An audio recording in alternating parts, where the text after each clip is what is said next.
Wasted World of Sports, ahoy! Welcome to the middle game of this Super Saturday, because we don't care about the other ones, not this weekend. The game just finished up. Parramatta Eels absolutely smashed the Bulldogs, the poor old Bulldogs. I would have to list them as probably my most disappointing team of the season, I dare say. Sabaton Liam, ahoy! Holy crap, hang on, am I on the right channel? Yes, I am, because there's no spanner next to your name over on this channel. I probably should give you one anyway, just for, how can I say this politely? Poops and minor laughter. For poops and minor laughter. You know, we've got to be politically correct in 2022, and some people get a little bit offended by certain language. But anyway, Kai Collins McCoy, ahoy there, welcome along. Now, what was I on about? Probably something to do with the game.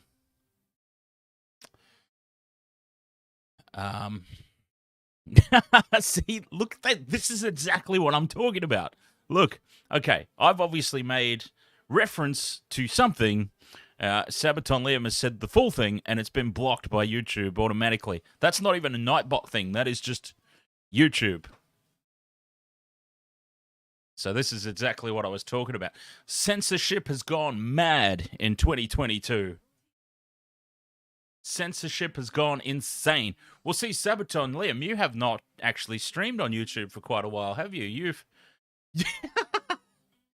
You've made the switch to Twitch, and now you are learning about how hardcore YouTube is on the censorship.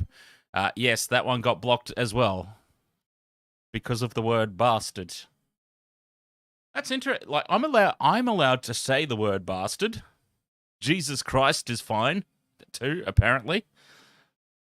Well, obviously, that one was going to get picked up. But yeah, Sabaton Liam, a live streamer himself in the gaming market.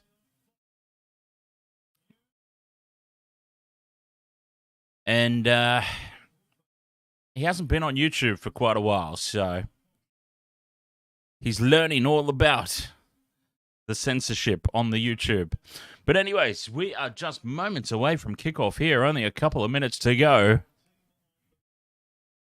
We do know how filthy your mouth is. Yes, indeed, we do. Absolutely, we do.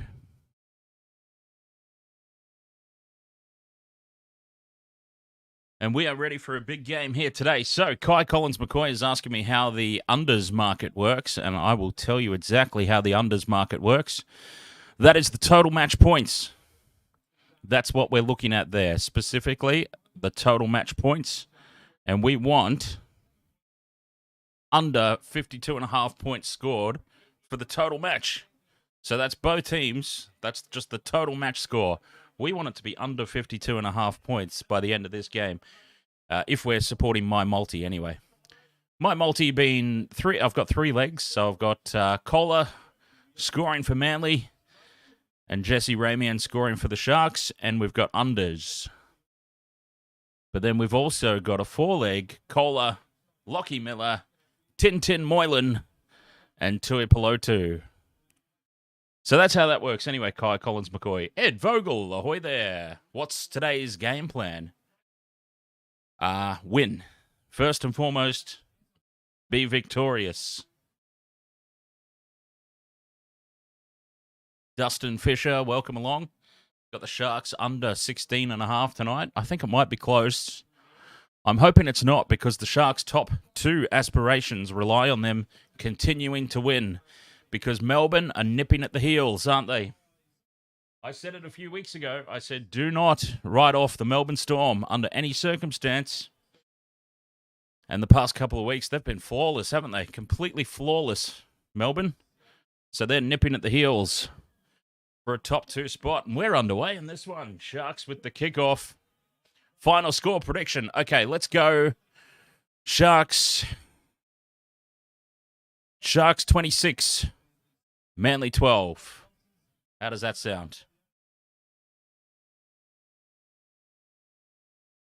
Sharks by 13 plus. Just. Only just. Kai Collins McCoy with a 2016 points prediction. And there's an early kick here from Cherry Evans from inside his own half. But the Sharks are wise to that. Lockie Miller back there to gather that one in. But signalling their intent early here, Manly. They're going to do things a little bit differently today. A kick on tackle 3. Straight out of the Cameron Smith playbook.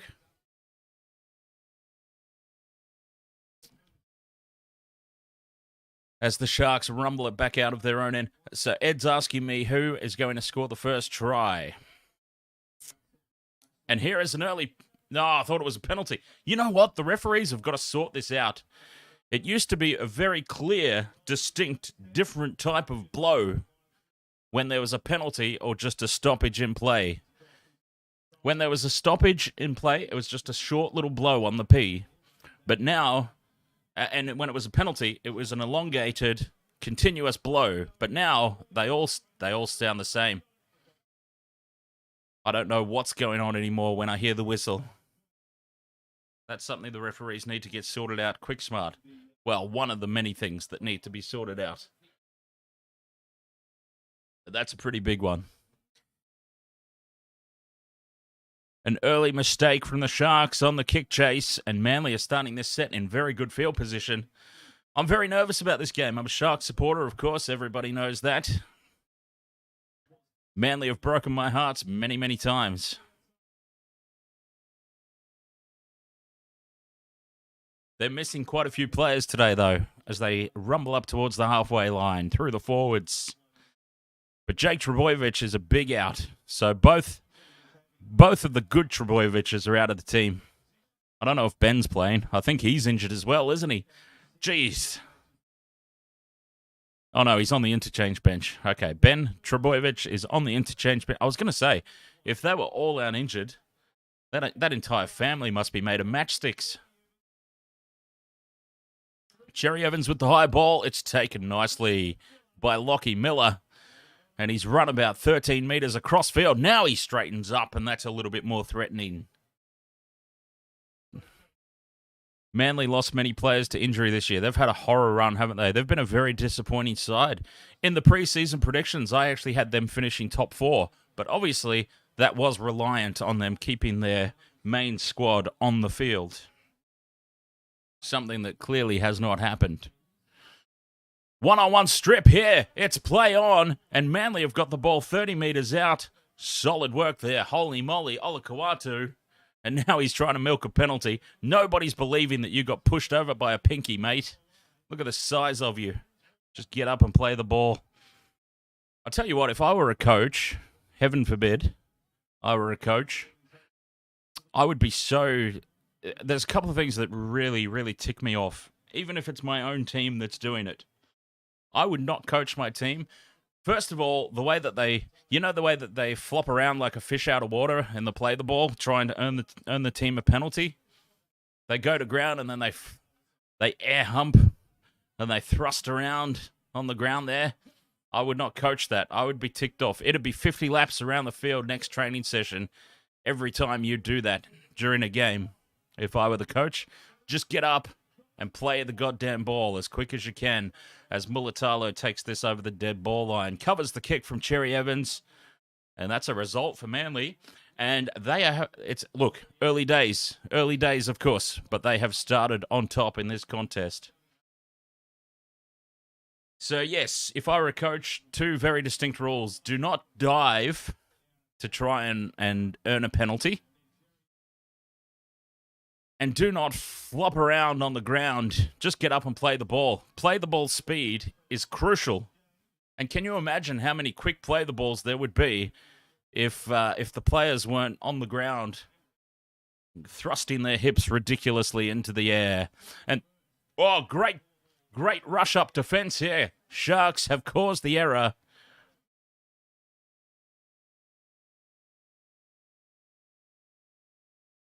And they survive the first threat.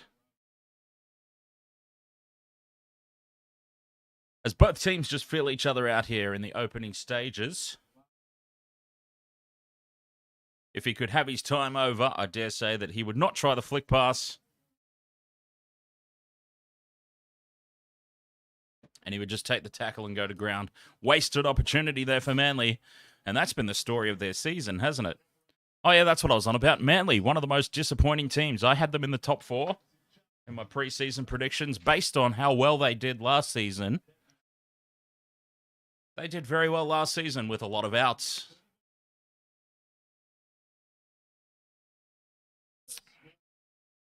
And now here's a short side play. Sharks up over halfway, way too close to the touch line. Somehow, he's managed to stay in the field as Connor Tracey. And Hamlin ULA takes it up to the 40-metre line. Sharks tackle 3. They get a chance now to launch an attack. Short ball to Royce Hunt. So many rat's tails out. So many rat's tails running around in the NRL at the moment, by the way. Early kick here from Tintin. Looking for the... Oh, it hits the... Oh, my God, I'm so excited. I need to calm down and speak properly. It's hit the post, and it's bounced back for Nicho Hynes. Nicho Hynes is the first try scorer. Cronulla 4, Manly 0. Kick to come from right in front. Nicho Hynes, he's improved in his goal kicking this season, so as it's gone on, as it's progressed, we just need to have a look and make sure he's onside here. That's probably the only thing we need to look at. Was he just a toe's length or two in front of the kicker?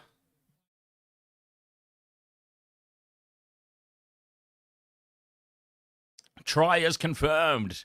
Nicho Hynes is onside. A dream start here for Cronulla as their top 2 aspirations. That's what they're playing for at the moment. Top 2 aspirations. They just have to keep winning. Melbourne are nipping at the heels, as I said.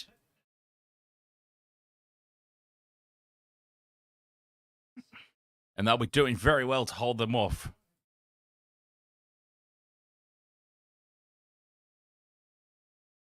Very well indeed.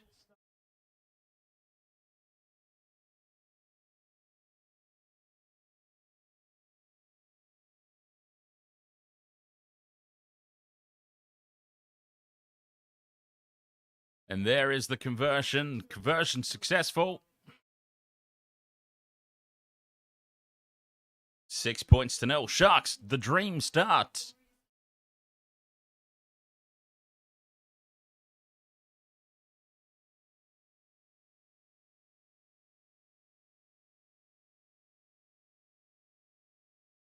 And this is a very different team under Coach Fitzgibbon. Shall we say that? I knew that the Sharks would be much improved this season, but not as much as they have been. Let's be completely reasonable and honest about that. I didn't think they were going to be a top 4 team. They were definitely going to get back into the top 8. But top 4? And I tell you what, Talakai out of the squad. We all know I'm not completely sold on Talakai. I feel like it might be a very good thing. Talakai being gone could be one of the best things that's happened to the Sharks season.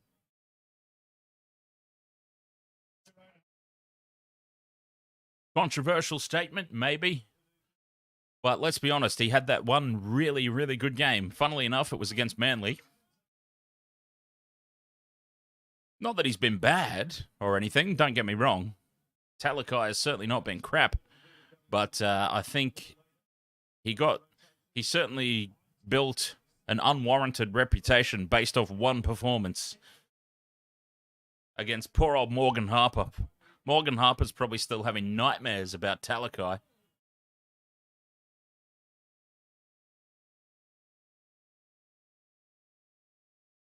But anyways, I digress. A solid set after points for Sharks. They get back down into Manly territory, and Manly struggling to bring it up into any sort of decent field position, but that will help. A nice little snipe by Lachlan Croker. We've got a couple of Lachlans out on the field tonight, interestingly enough. I wouldn't have said that Lachlan was an overly common name. I know that there's quite a few of them. But anyway, speaking of Lachlan's, there's the other one. Lockie Miller for the Sharks.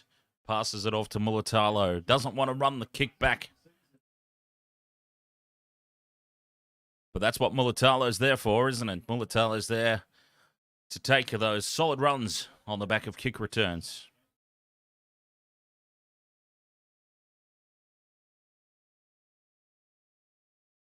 Who's this coming off the field? Oh, no, he's getting ready to come on. Cameron McInnes. Bringing him into the game early. I think, Finucane's broken. Dale Finucane. This was always the concern. But the thing about Finucane, you've got to look at everything that he does off the field as well. The leadership and the attitude that he has brought to the team cannot be underestimated. If he can't get through games at his age, fair enough. Fair enough. But Finucane's off, McInnes is on.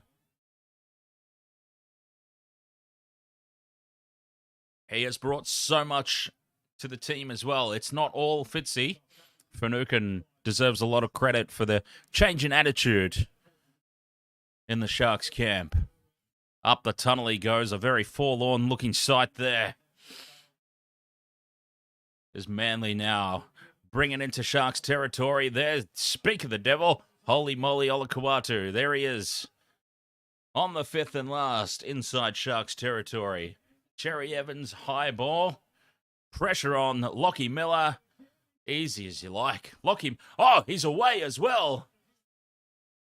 And he earns himself an extra 10 metres or so there, Lockie Miller. Coming from Rugby Sevens, of course. Oh, lifting, dangerous. Dangerous. You've got to be very careful, when you lift guys up in the tackle there. Dylan Walker gets away with it, though. Brayley out of dummy half, gets quick play the ball, and a great run up towards the halfway line. They should be back in Manly territory here. Hines stepping around, 1-2, gets himself in a little bit of trouble there. He has to surrender or obstruction would have been called. And it's fifth and last, which means Tintin Moylan's going to be doing the kicking. No, he's not. He's going to keep it alive. And they go out the back to Wade Graham.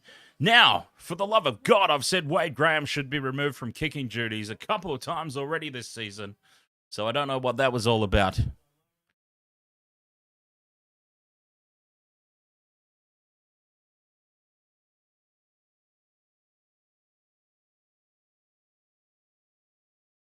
So a foot problem for Dale Finucane. That's interesting.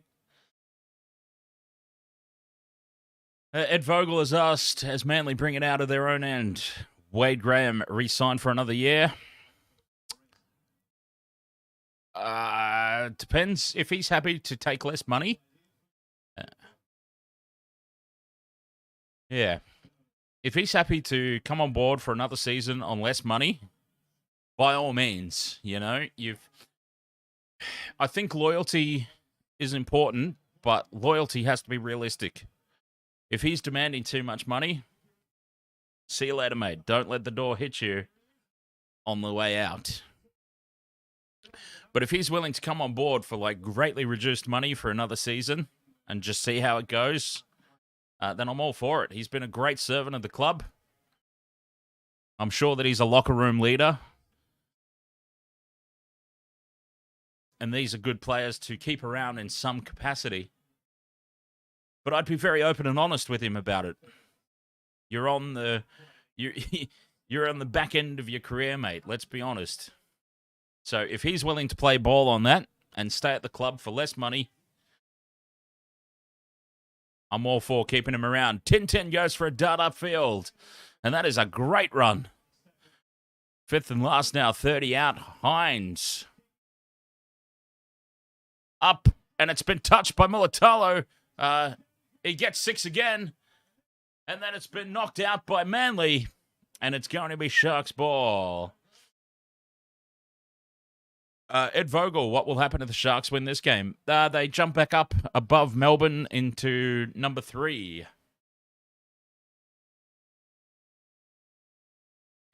Yeah, this is what I was talking about before the game started. Very important that the Sharks keep winning because you do not want to get into a scenario where you finish 4th and have to travel to Panthers Stadium to take on Penrith in the first week of the finals. Let's leave that for the Cowboys, all right?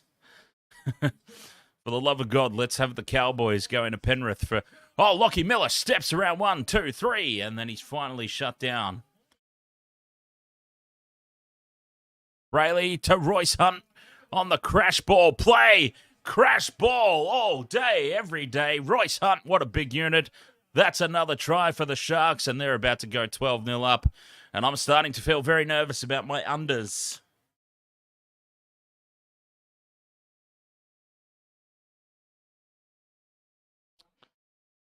$12-0, it's about to be, and we've got a long way to go in this one.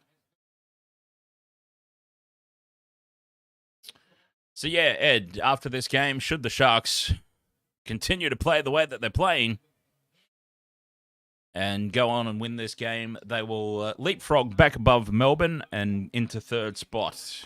Equal with the Cowboys, but the Cowboys have got the Rabbitohs and the Panthers coming up. So the Cowboys are done as far as winning goes for the rest of this season.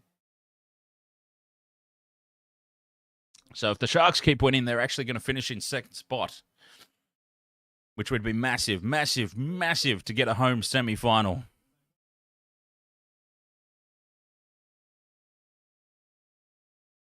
The last thing they want is to slip on a banana peel and end up coming 4th and having to play the Panthers in week 1 of the finals. Yeah, they've got the Bulldogs and the Knights to finish the season. They have the easiest run of the top 4 teams, that's for sure. Because as I said, Cowboys, they're equal points with the Cowboys at the moment. Sharks have got Bulldogs and Knights. The Cowboys have got Souths and Panthers. And the Storm have got the Roosters and the Eels. So there's no guarantees there for the Storm. But if we're being honest, Melbourne's form the past fortnight has been flawless. I mean, let's be completely honest. They have been... Craig Bellamy has got those guys absolutely firing. And Melbourne, yeah, they're coming for 2nd spot, you know. So the Sharks have to keep winning to hold off this rampaging Storm unit that are nipping at their heels.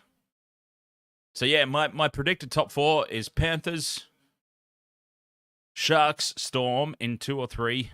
Depends. It really depends. Cowboys 4th. So the first week of the finals, you've got Panthers hosting the Cowboys and the Sharks playing the Storm either at Shark Park or in Melbourne. Hopefully at Shark Park. They've got a better chance of winning if they have a home game, you know? Keeping the ball alive, and now the dropsies from Brenton Nakora. And they just got a little bit too excited there. The Sharks, it was all happening too easy. You've just got to contain your excitement. Jesse Ramian, of all the times to pass the ball, I've been at that guy all season about passing, and this is the time. This is the time when I actually would have approved of him being a ball hog and holding on to the damn thing. And just inviting Manly back into the game now. Just a little invitation. You don't want to do that too often. You know, they're playing a lot better. They're in a much better position as far as the whole season goes. But no matter who you're playing, if you're playing the team coming first or you're playing the team coming last or anywhere in between, you can't invite them into the contest like this.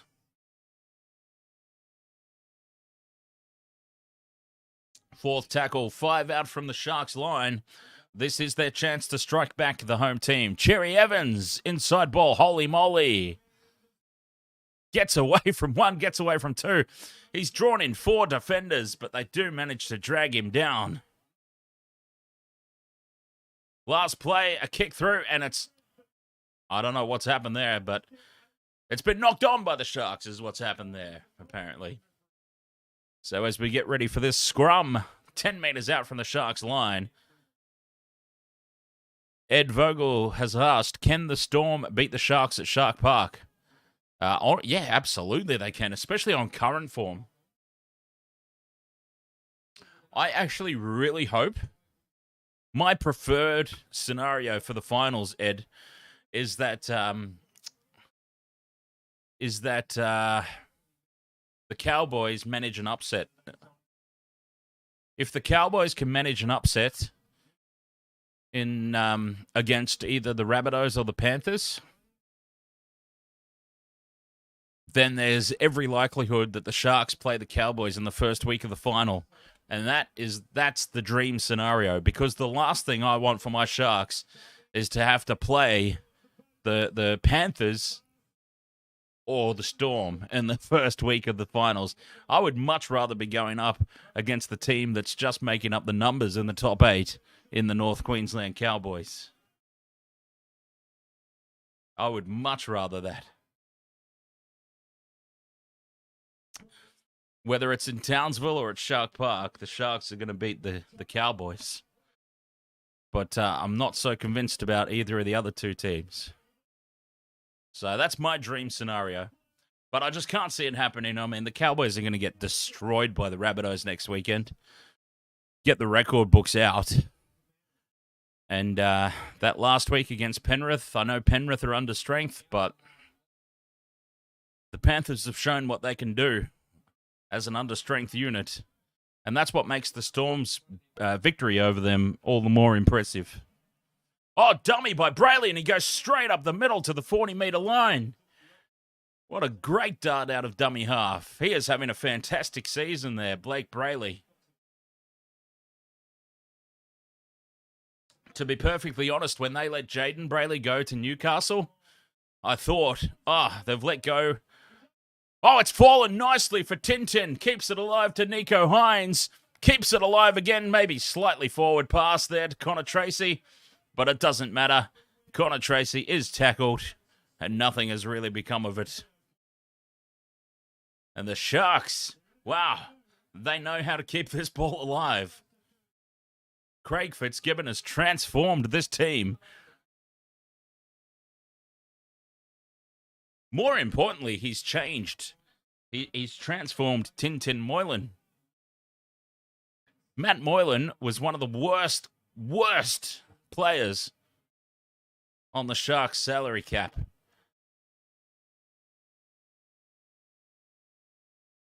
In all honesty, one of the absolute worst players to have ever pulled on a Sharks jersey. But he's come out this season and things have really turned around under Fitzgibbon for Tintin Moylan.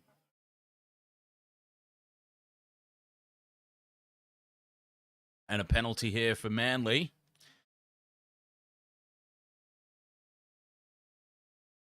Nico Hines is on report for something there. Crusher tackle, I think it was.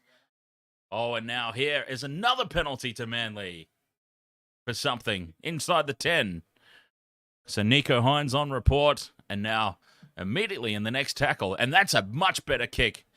I was about to give Cherry Evans crap for a really weak touch finder. Well, all that happened is he had a little bit of a practice, and now he's done the real one. And that was a much better touch finder. Michelle, ahoy there. Welcome along.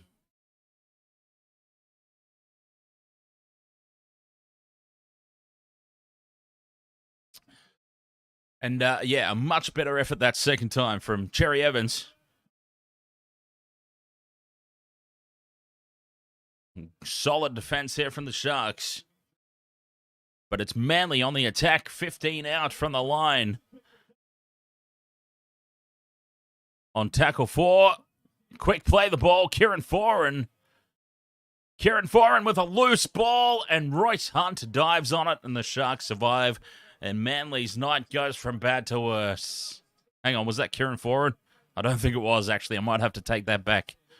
It was Lachlan Croker. Sorry, Kieran. I can't help it if you all look the same from behind.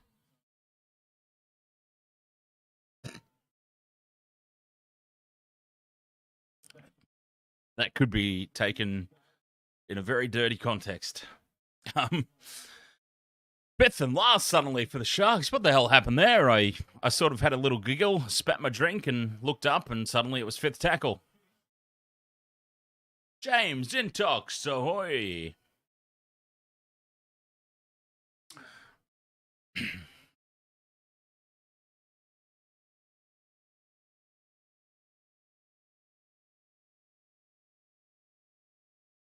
How's Michelle holding up from the last Broncos game? Probably not very well.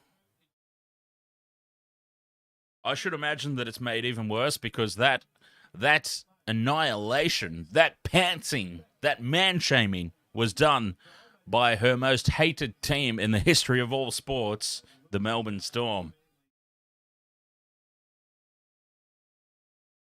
Just to make it even worse. Fifth and last, Manly threatening to go out on the full, but it falls just inside the sideline. And Mulatalo safe under the high ball for the Sharkies.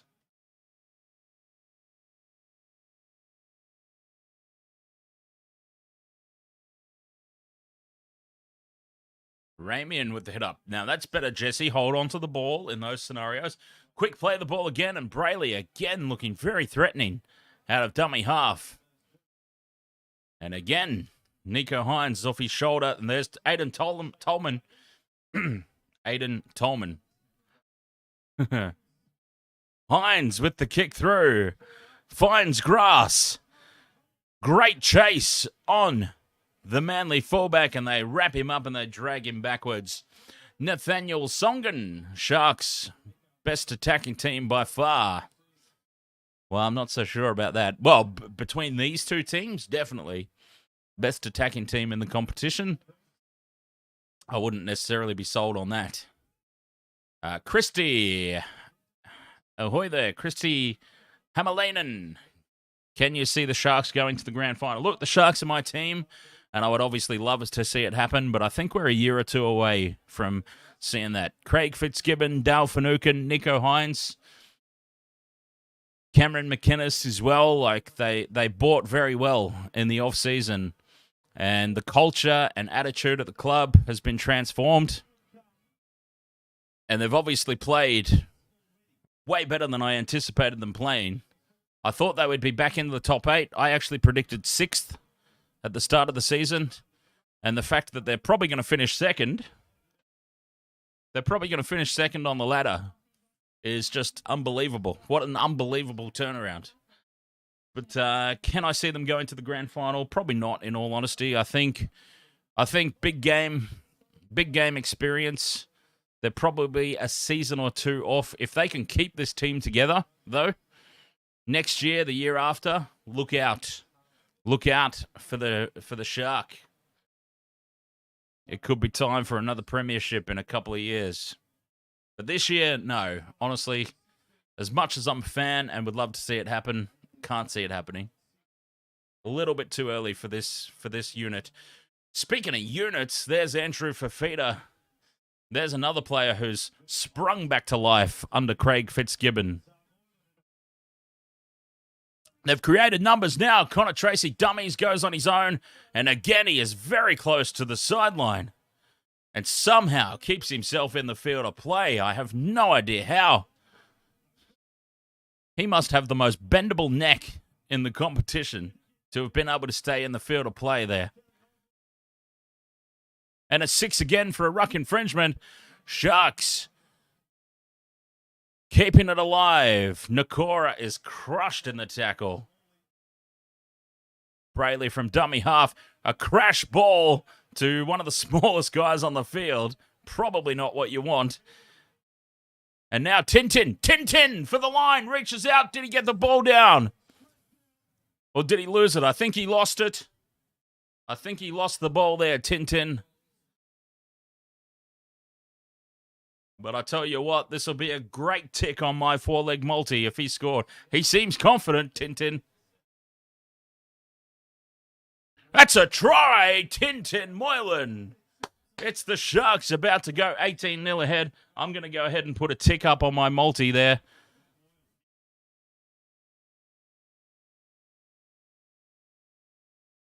Try time, Sharks.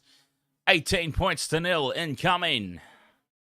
And they have got off to a dream start here at a ground that I heard in the pre-game by the Fox Sports commentators. The Sharks have not won here for something like 14 seasons.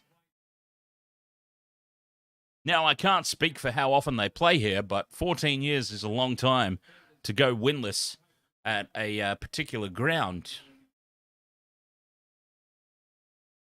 But, as I say, it would be interesting to know how often they play there.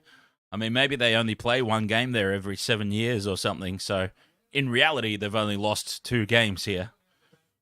Because they're, you know what I mean? So that would be very interesting to know.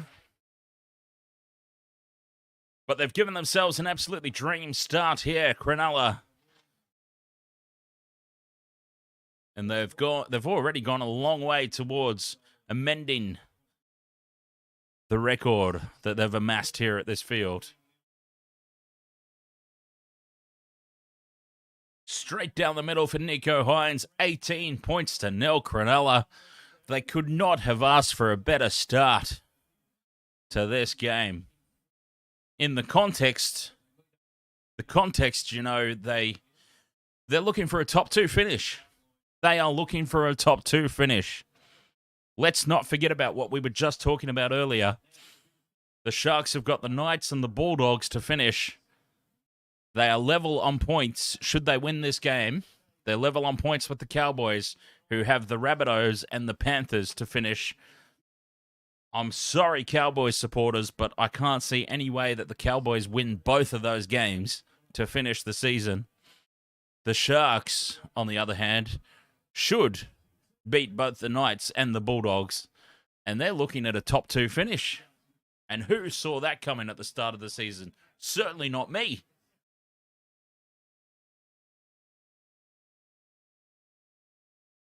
But still a long way to go in this game. Do not relax. Do not get complacent. Go on with the job. The Storm are still a very good chance of second place. The Storm have got the Roosters and the Eels to finish, though. They've got they are in flawless, immaculate form. Do not get me wrong. And if they continue to play the way they've been playing, they will beat everybody and they will be premiers. Like, if they keep up the form that they're in at the moment, nobody is going to beat Melbourne this year. Nobody. But, as they've shown all season, it's not a given that they are going to keep up that form. So, and that's a huge mistake now. Completely unforced error from dummy half. Oh, and they've challenged it. Maybe it wasn't so unforced. Let's see. I feel like they may be hoping against hope here, though, Manly. I don't know what they've challenged here. Well, he hasn't knocked the ball on. That's what they've challenged.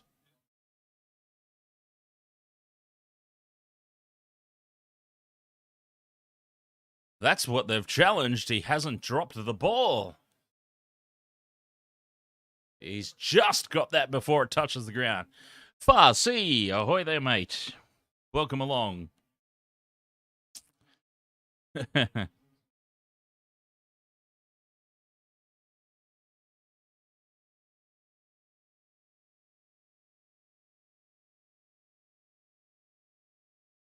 So Ed Vogel's got the Sharks at 3, Cowboys at 4. So Storm second. Storm could certainly finish second. They are in immaculate form. Ash, the King of Darkness, ahoy. Go the Sharks, indeed. A very big game for the Sharks. You know, as I say, I'm a Sharks supporter, so I've been following the club whenever I've been... straight through the gap goes Kohler, just dragged down. Great cover defensive tackle, Nicho Hynes. It's still the 5th and last, though, for Manly. Beware the second kick. Well, Only beware the second kick if it's a good kick, and that was awful. They've kept it alive, though, Manly, and now they've knocked it on. And it's Sharks' ball. Sharks now with the offload, and they keep the ball alive as Lockie Miller brings it up to the 10-metre line. I tell you what, it's going to be a very open and exciting contest. Manly have got nothing to lose now. 18 points behind in the contest. They were only a small mathematical chance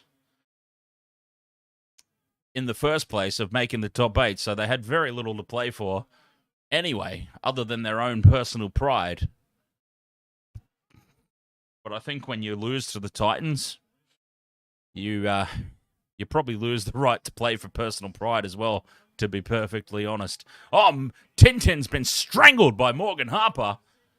And that has to be it's a 6 again. Okay, they're outside the 40. I was going to say it should be a penalty for the strangulation on Tintin by Morgan Harper. But outside the 40, so therefore it's a 6 again as Fifita bumps away from 2. Andrew Fifita channeling 2016, which is a good sign for Sharks fans everywhere. Hines out the back to Miller. Miller's got so much pace, tries to step inside and cannot get through.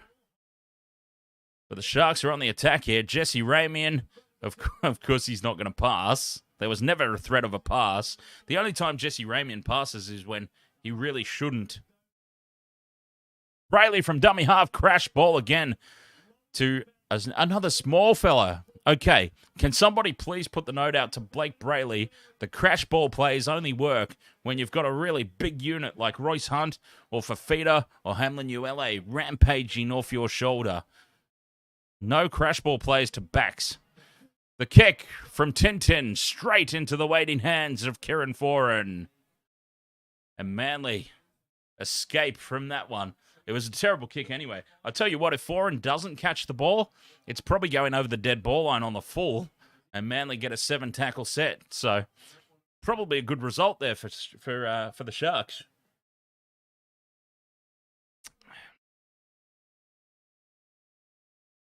Good defense again. 3 players driving the Manly attack backwards.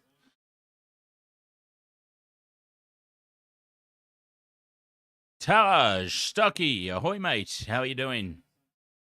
Oh, and an early kick here from inside the 40. What kind of angle is on the kick? It's a good one, but he doesn't get a good curve, a good curvature, good bounce. And no threat of the 40-20 in the end there for Lockie Miller to just bring it back to the Sharks' 20-metre line. 18 points to 0 here, Sharks. Dream start. And they're getting quick play the balls away. They're making easy meters. Easy meters. Nico Hines now takes it up over the halfway line on tackle 4. And they've already gone 50 meters here, Cronulla. Tintin, inside ball to Fifita, offloads, keeps the ball alive. Brayley shimmying around, looking for a gap. There is no gap. No gap to be found. 5th and last, Tintin, high ball. Sharks chasing through. It's not deep enough. Manly just let it bounce. Now they touch it, though, Manly. And Mulatalo is very close to the sideline. The ball is kept alive, and that will be 6 again. I would have thought. But they are keeping this ball alive as if it is still the last. Well, it is still the last, says referee Sutton. Okay, referee Sutton has missed the clear touch by the Manly defense. And Harper brings it back into the field of play and gets clips around the head. I tell you what, Sutton, somebody needs to go to Specsavers, and I don't even know if that would help because that was the most blatant touch by a Manly defender on the 5th and last. And it should have been 6 again to the Sharks. But what has eventuated is a 5th tackle play and penalty for Manly. I don't know how both the referee and the touch judges missed what was a clear deflection of a Manly player and what should have been a 6 again. But the result is Manly 5 metres short of the halfway line, 18 points to 0 behind. And they get a 6 again, and that's going to help them. That is going to help them as well. I just think it comes back to what I was talking about a couple of weeks ago. Oh, that's a huge hit on Cherry Evans. It jolts the ball free. It's probably touched by a Sharks player, though. Knock on first, Cronulla. And Manly will get the feed. They get the 6 again anyway, so a bit of a status quo there. Nothing really changes.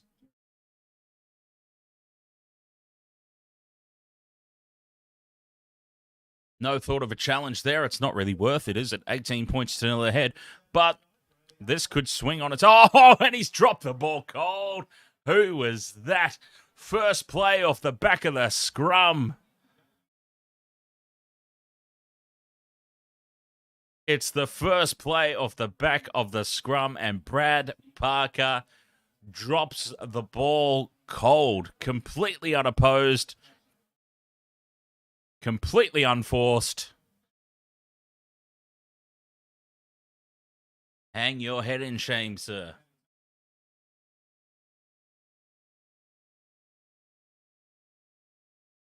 So a scrum now in the exact same spot this time. Sharks ball. And no fancy stuff on the first play for the Sharks. They just rumble it up over the halfway line. And they're tackle 2 now. 45 out. They want more points. McInnes dummies and goes on his own. 6 again for inside the 10. I can only assume it was. I didn't see any ruck infringement there. They must have been inside the 10 there. Manly. Backline play. Hines cuts out 3. And that's a try. Ikavalu scores the try for the Sharks to go 22-0 up with the kick to come. Nico Hines. One of the best passes you will ever see. He just cut out 3 players to find the open man on the outside. Easy as you like. Cronulla 22-0. Kick to come. Look at this on the replay. Here we go. Tintin to Hines. Cuts. The third player is the one that caught the ball. It was a 2-player cutout pass. I got a little bit overexcited. I exaggerated it by 1 player. Ed Vogel, your multi was Hunt and Ikavalu. Nice. So you've got both already.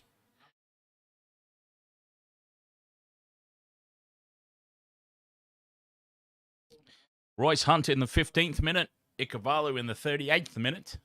Hunt and Ikavalu, 2 of the try scorers for the Sharks. Out of the 4 that have scored so far. And a tough conversion here for Hines, as there's only 16 seconds to go till halftime. So this will be the last play of the half.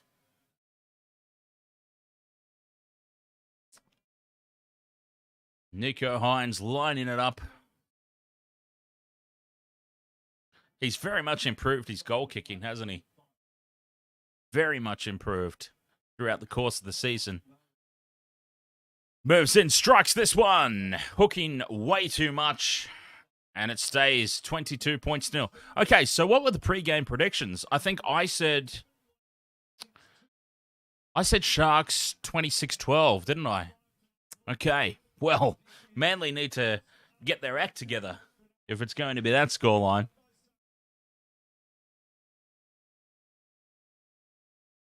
Half-time here, 22 points to 0. Incredible scenes here, really. Kelly Benya, ahoy.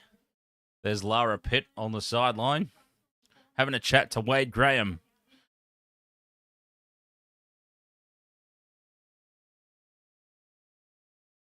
Didn't hear a word of what he said, though, to be honest.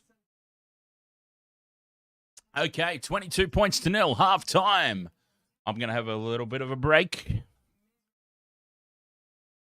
Gotta, rest and relax my voice. You know, the Sharks, they're my team, so I get a little bit more excited than I normally do throughout the course of the live streams when it's my team. So I'm going to have a quick break, hydrate myself,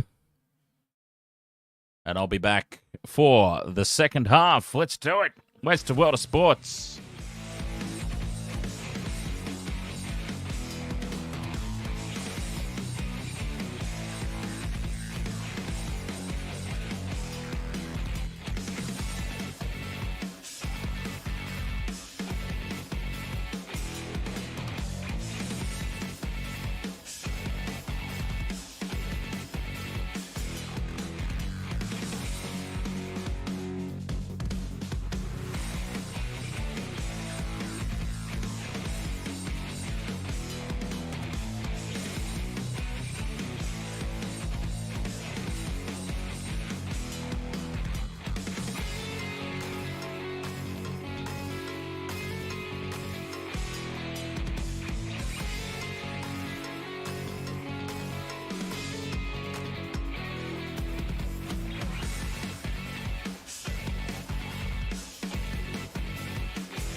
All right. Wasted world of sports. How are we doing? Halftime here. 22 points to 0. Cronulla Sharks. 22 points to 0. Cronulla over Manly. I must admit, I did not see this coming. I thought the Sharks would win, not necessarily. And look, it's not over yet. We've still got a whole half to play, but that was the absolute dream start. Craig Fitzgibbon is going to be very happy in the halftime sheds, I dare say. Now, Dale Finucane. Dale Finucane is probably out for the rest of the game. And this is what I was talking about, Finucane. He brings so much more to the club than just his presence on field. Obviously, he is still a good enough player at the age that he's at that you would want him on the field if you can have him. But I think the Sharks knew coming into it that that Finucane was at the back end of his career and he was going to start wearing down. They gave him a multi-year deal, but I think they gave him that just to secure him for more than his on-field presence. You know, he brings so much more to the squad. He brings so much more to any team that he's involved in than just what happens on the field. He is a locker room leader. He brings a great work ethic and a solid attitude towards training and towards the game. From what I hear, I'm obviously not privy to it in person, but from what I hear by everybody who talks about him, he is a solid hard worker who just gets in and trains as if it's a game. And the Sharks really needed that. They needed somebody like that hanging around the club. They had John Morris. John Morris obviously took over the coaching reins temporarily. There was a little bit of a division about that whole decision that was made about him, but the reality was he was never meant to be the coach. He was not ever meant to be the coach, Morris. And let's be completely honest, the Sharks were just an average team. Yes, they made the finals basically every season that he was in charge of, but they scraped into the finals. They scraped in. They only just made it on for and against a couple of times. Equal points with teams in 9th and 10th and 11th and whatnot. And then they just got dumped out by a smashing in week 1 in the finals. As a Sharks supporter, I was not happy with that. I was very glad to see that we actually got a proper coach, somebody who's meant to be a coach, now coaching the squad. And look what's happened. The Sharks are threatening to finish second this season. And who saw that coming? Craig Fitzgibbon and Dow Finucane deserve a lot of props for that. So I think even if Finucane is injured for the rest of this game, for the rest of the season, I don't think it matters. I think Finucane was brought in for so much more than what he brings on the field. Just having him in and around the club, he's earning his money whether he's playing or not, just in my opinion. So, yeah, that's my 2 cents on that. But I do think he's out for the rest of this game at least. He's gone for tonight. I think at 22-0, even if he was available to come back on, I think you keep him off tonight. Keep him under wraps. Put him in the bubble wrap. Keep him on the sidelines for the rest of tonight. Manly have got it all to do here in the second half. I mean, their season is as good as over. So they had very little to play for. Speaking of very little to play for, on the screen right now, I can see that there's an advertisement for the Rugby League World Cup beginning in October 15th. Look, obviously, I enjoy rugby league. You know, this is not a league versus union debate. I do personally prefer rugby union at international level because rugby league, quite honestly, doesn't have an international level. Rugby league is played in Australia. It's played in a couple of provinces of New Zealand. It's played in a couple of cities in England. It's religiously played in Papua New Guinea. In countries like Fiji and Samoa and that, it's played in Tonga. Tonga are another religious rugby league nation, but that's probably just because they're crap at union. But countries like Samoa and Fiji, where union is the bigger of the two sports, rugby league is just filled up by players who aren't making it into the rugby union squads. And look, I'm not crapping on rugby league. Obviously, I'm here. Wasted World of Sports. I'm live streaming the NRL. I've got a favorite team. I'm following the whole season. I'm not trying to turn this into a league versus union debate, but let's be honest, at international level, why are we having a World Cup for rugby league? This is where I was going with that. This is where I was basically headed with this line of conversation, this controversial line of conversation. Why are we bothering with a rugby league World Cup when, like, 2 countries in the world play it? It makes no sense to me whatsoever. But anyways, I mean, I think didn't the last Rugby League World Cup, wasn't Tedesco playing for Italy? Like, it's basically just a rehash of the NRL. What's the point? But I digress. I'll tell you what's happened. I reckon that State of Origin has killed International Rugby League. Do you think that's fair to say? I think it's fair to say. State of Origin has killed International Rugby League because State of Origin is considered the pinnacle of the sport. So what happens is you get a lot of internationals that could potentially have dual representation. They want to play Origin, so they devote themselves to the Australian Rugby League system so that they can play Origin. There goes the international career. You know what I mean?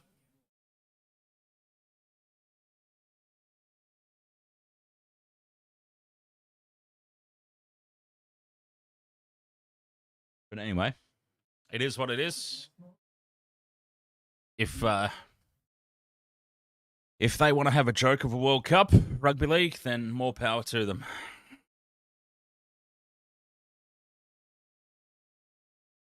It just means more live streams for us, doesn't it? So I won't complain about that.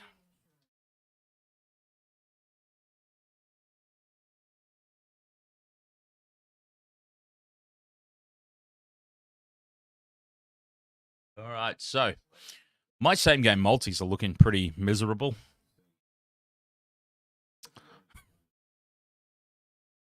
I was giving Manly way too much credit, wasn't I?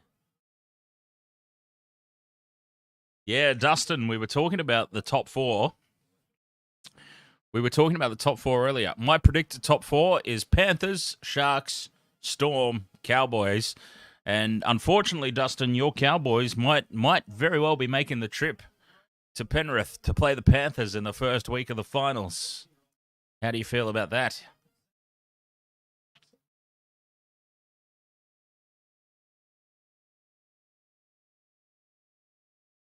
The Sharks, out of absolutely nowhere, could very well finish second place in the regular season.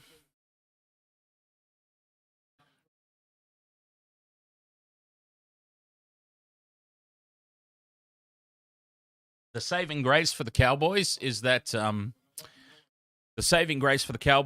Melbourne have Roosters and Eels in round 24 and 25. So as brilliantly as Melbourne are playing at the moment, those are not games that are guaranteed victories for Melbourne. So you could be safe. It could be the Sharks hosting the Cowboys at Shark Park in the first week of the finals. But I dare say if everything goes according to script, which we all know it often doesn't, but if everything goes according to form, I think we're looking at Panthers, Sharks, Storm, Cowboys, and a Panthers-Cowboys Week 1 finals match.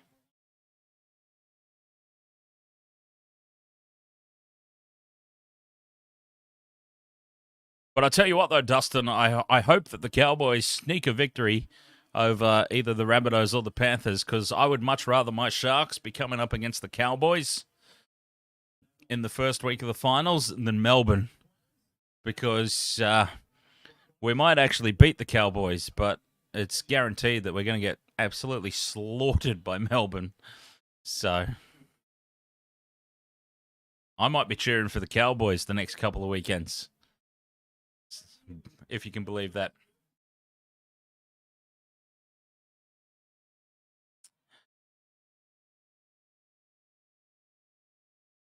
James says, could the Sharks play the Eels? Not likely. Yeah, not likely. Not only the Eels would have to get over the top of Melbourne, they'd also have to hope that Melbourne lose to the Roosters, which is not impossible. But then they would also be hoping that the Cowboys get smashed by the Rabbitohs and the Panthers, which, again, could also happen. But, you know, look, Parramatta have got to win as well, don't they? And Parramatta are so hot and cold. It's like being in an old shower and somebody turns the tap on in the kitchen. They're so hot and cold. Ah! Ah! I would hate to be an Eels supporter, in all honesty.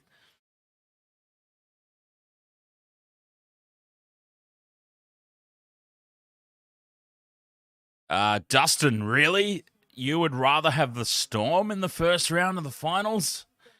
Okay, but you beat them. The Cowboys beat them this season when they were missing about 72 players from their squad. I don't think you realize how well the Storm are playing at the moment. I mean, the past fortnight, they kept the Panthers to 0 at home, at the Panthers' home ground.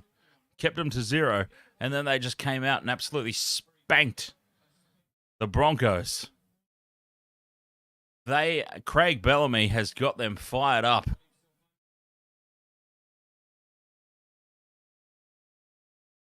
Wow. That talk about controversial statements. Dustin has just pulled an absolute doozy out there. I have never heard anybody say in recent weeks that they would rather their team be coming up against Melbourne right now. Jesus H. Christ. Wow.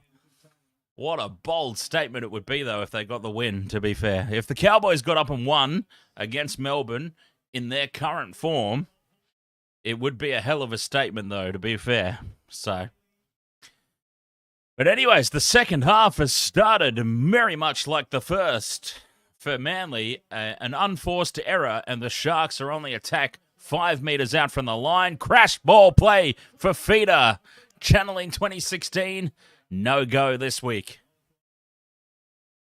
Tackle 4. They're just centimetres away from the line now. Hines out the back to Miller. Keeps it alive to Ramian, who's tackled on the 5th and last. What can they come up with now? Hines with the high ball across field. It's a terrible kick. It's gone about 50 metres backwards, but Mulatalo makes something out of it at least. And that was all just a little bit disastrous for the Sharks there on the 5th tackle.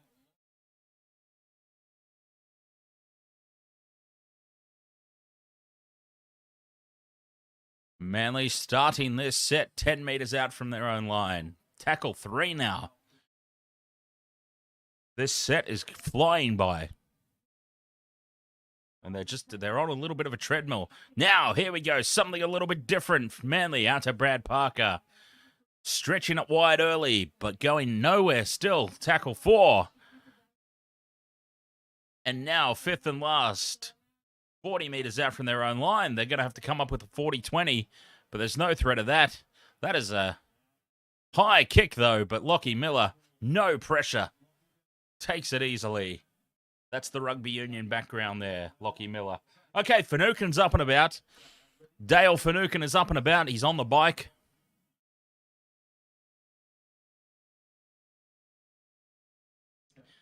I stand by my statement. I would not put him back on the field, quite honestly. At 22 points to 0 up, I would not be putting Dale Finucane back out there. But he's up and about. He's on the sideline. He's on the push bike. And the Sharks back into Manly territory, just making meters at will here. Ekavalu lurking outside, but not needed. Hines, 5th and last. Better kick this time. Pressure on the kick chase. But it's taken by Holy Moly. And Manly survived that raid.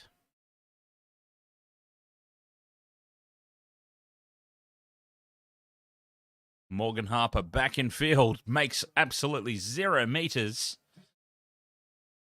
And he's in trouble here. He's in a little bit of trouble. Believe that. Sharks can do no wrong. They're having a good game. They've done a few things quite wrong. I might be being a little bit nitpicky as a supporter of the Sharks. You know how they say we are our own harshest critics. So maybe as a supporter of the Sharks, I'm pulling their game apart a little bit too much tonight. Rather than just being happy with a 22 points to 0 lead, I'm looking at the things that they have indeed done wrong tonight. Oh, holy moly, just bustles through 2, keeps this ball alive, chip and chase for Kohler, and he gets a horrible bounce. A horrible bounce for Kohler. It would have been great for my Maltese, but it was a horrible bounce for Manly. And the Sharks, they get away with that. Holy moly, Olakawatu says, goodbye, Tintin, get away from me. Andrew Fifita, no chance. Kept the ball alive. And that would have been an amazing try for Manly. And who knows, if that bounce of the ball goes their way, it maybe just kickstart them into getting into this contest. Hines from inside the 40. 40-20 incoming. Nico Hines. Oh, it's all coming up gold for the Sharks tonight. Nico Hines. 40-20. Sharks back on attack now.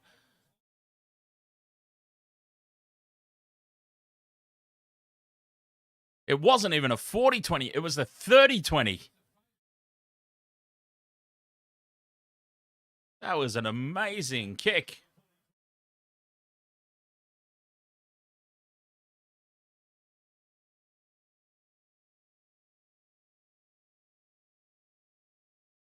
Sharks ball. Tackle 2, 5 meters out. And they could put this game to bed. They could go a long way to put this game to bed. Okay, crash ball.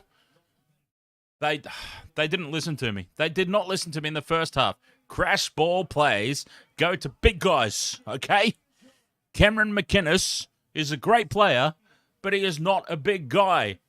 Cameron McInnes is never going to crash ball play a try. For the love of God, he's not that big. And that's about the 4th time tonight they've tried it.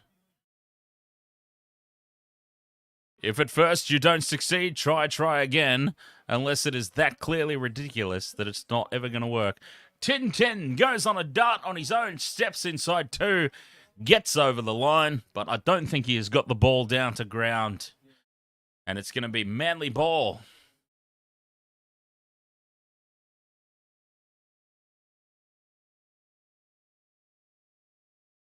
No try.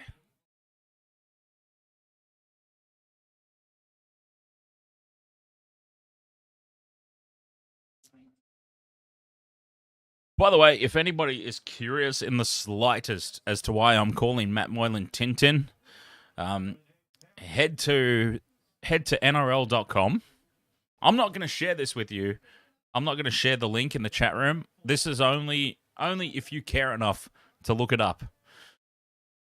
Go to NRL.com and look at the player profiles and search for Matt Moylan and look at the photo that's been used for him.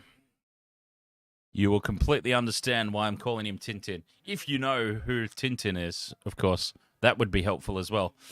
If you don't know who Tintin is in the first place, then I probably can't help you.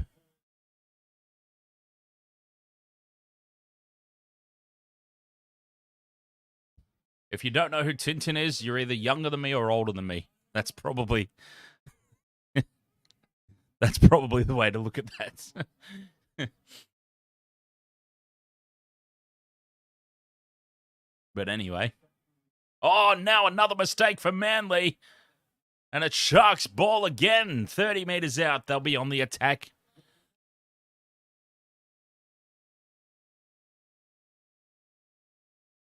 Manly have just become an absolute shambles. Disappointing stuff. Fifita, crash ball, 5 meters from the line. Oh, now Cameron McInnes lets them off the hook. Unforced error, drops the ball cold right in front of the line.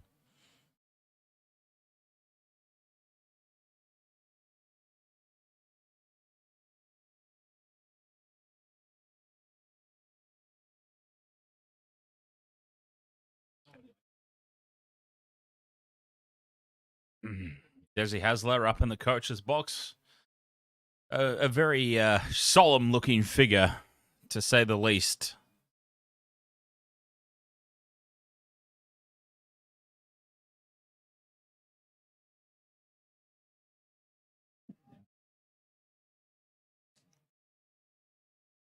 Hey, where are you off to, huh? Where are you headed off to, hey?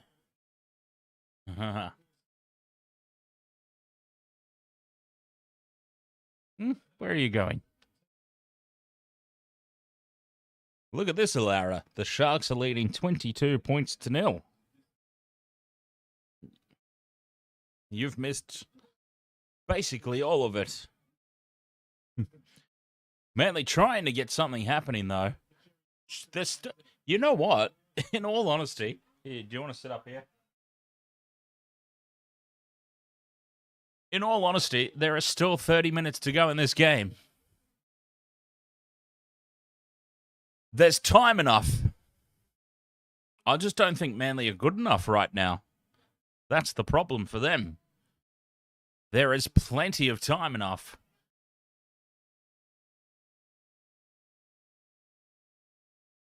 But obviously they need to start scoring tries like now. It's just not happening for the Sea Eagles tonight. Sharks upfield again. They will end up in Manly territory. They just seem to be making... They just seem to be... who's your caddy? Yes, thank you. Thank you. Somebody took the time to look it up, and yes, it is his haircut. It's Matt Moylan's hairdo in the player profile photo. I saw it tonight for the first time, so I'm just going to call him Tintin for the rest of the season. Thank you. Who's your caddy? At least somebody knows what the hell I'm on about. It's always good if at least one person knows what you're talking about. So,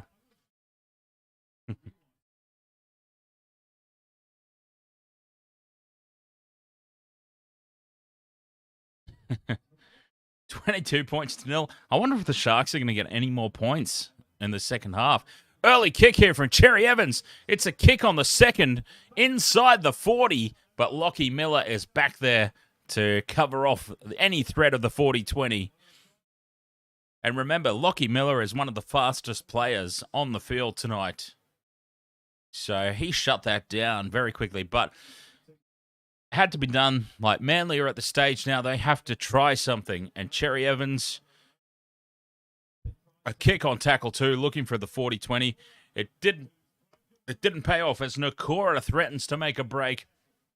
And again, just like that, Sharks, tackle 3 are at Manly's 40-metre line. They're just making metres at will as they stretch them to the left now. Tracey, inside ball to Mulatalo, keeps it alive.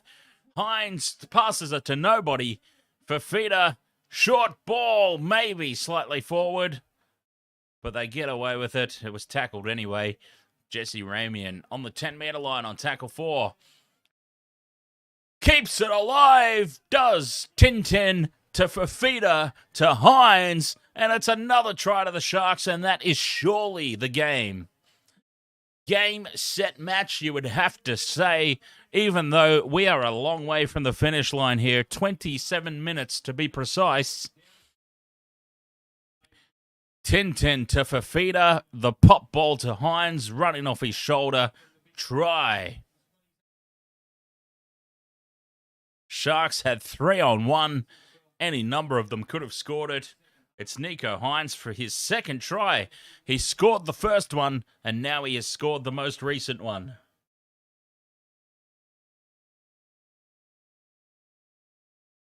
$26 points to nil. Kick to come. Now, what did I say pre-game? 26-12, I think, was my prediction for the final scoreline. So, I reckon Sharks go to sleep now. Sharks go to sleep and Manly score a couple of consolation tries. That's probably what happens now. Sharks go to sleep and Fitzy gets very unhappy in the sheds at full time about the fact that they went to sleep and leaked a couple of late tries.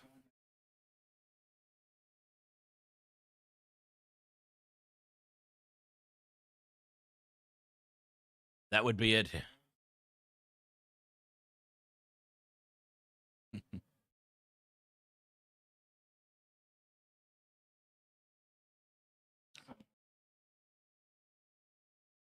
Hines moves in, strikes it. It's hooking back nicely. Well, there goes my score prediction because Nico Hines converts. It's 28 points to nil.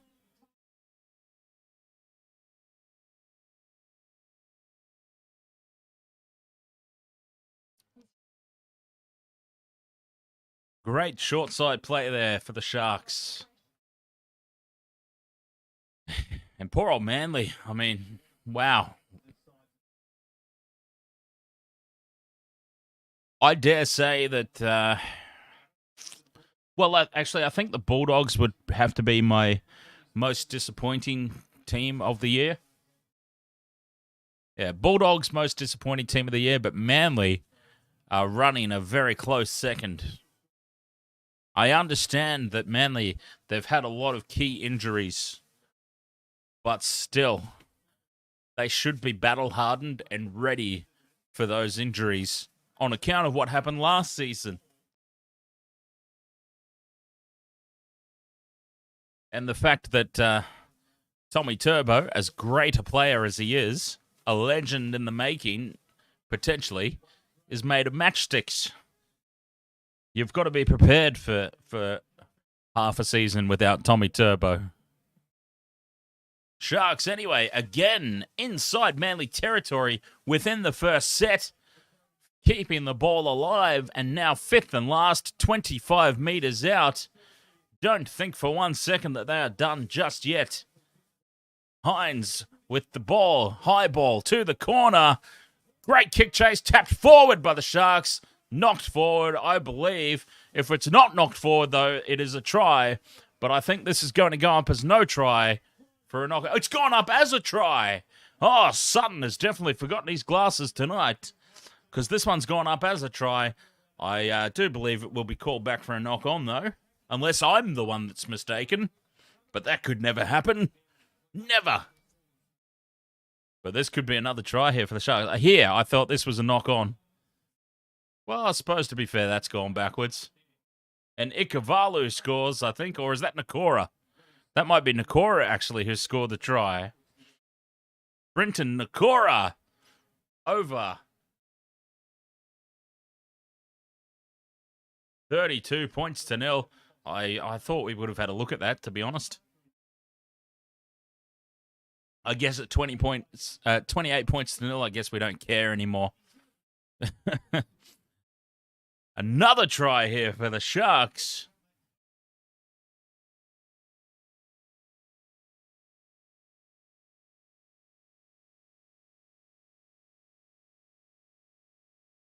And this has been an absolute demolition job. One of many that have happened this weekend, isn't it? Has this been the biggest lopsided weekend that we have seen in the NRL this season so far? I feel like it has to be. And we've got a big one coming up next. Another big lopsided scoreline coming up next. Roosters versus Tigers, I dare say.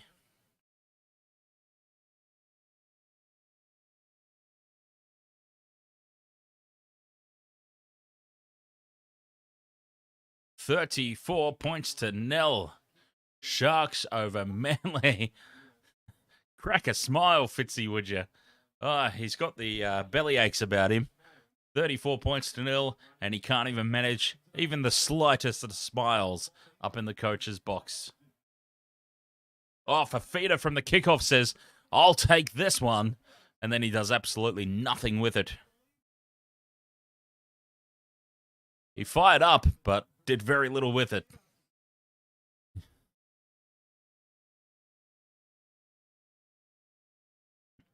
And this might be the best set of six defensively we've seen from Manly so far tonight. And some might say they've left it just a little bit on the late side. As the Sharks, Brayley dummies and goes on his own. I was just about to say, for the first time tonight, Manly have managed to keep the Sharks inside their own territory. But then Brayley makes a mockery out of that. And they now run it and keep it alive. Tracey to Mulatalo, who toes it through, keeps it alive again. They've got 6 more tackles. And he keeps it up again to Wade Graham and loses it forward. They get away with that, Manly. I don't think Mulatalo realised that 6 again had been called. And he tried to keep the ball alive. He really didn't need to. He could have just taken the tackle. Tracey pops it back to Mulatalo, who kicks it through. Cherry Evans, rather than going for the ball, tries to take Mulatalo out and misses him. And Mulatalo did not see the 6 again call, tried to keep the ball alive and knocks it on in the process. A little bit of luck there for Manly. Not that it's helped them any, because they just get a scrum 10 metres out. I mean, it might have saved them from 38 points to nil, but it hasn't helped them on attack.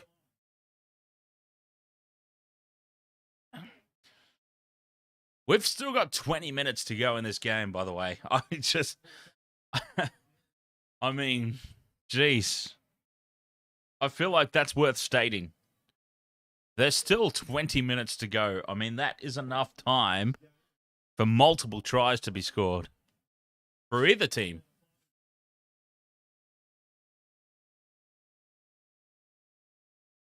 But the Sharks have just been so dominant in territory. Manly 5th, just up over the halfway line, whereas the Sharks are always tackle 3 or thereabouts, 3 or 4 up into Manly territory. They have won the territory. Cherry Evans is offside there on the kick chase. Gets away with it, gets himself involved in the play, but Miller skips away from him, and now he runs 15 metres upfield. Cherry Evans was so far offside there on the kick chase. I don't know how he got away with that.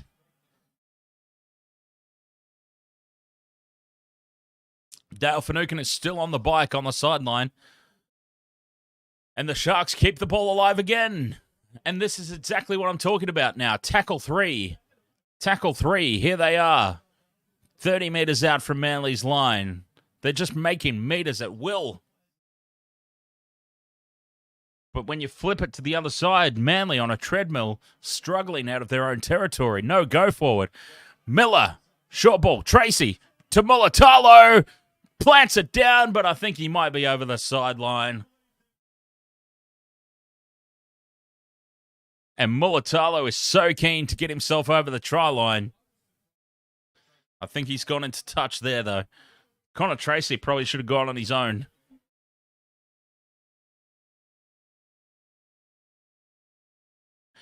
And Mulatalo's knee is in touch, and he plants the ball on the corner flag anyway. No try.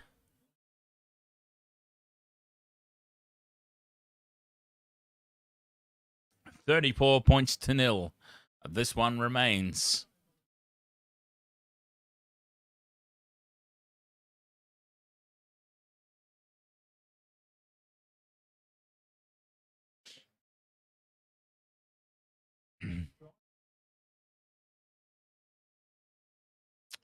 Now, this is a game that the Sharks really would have struggled with in recent years.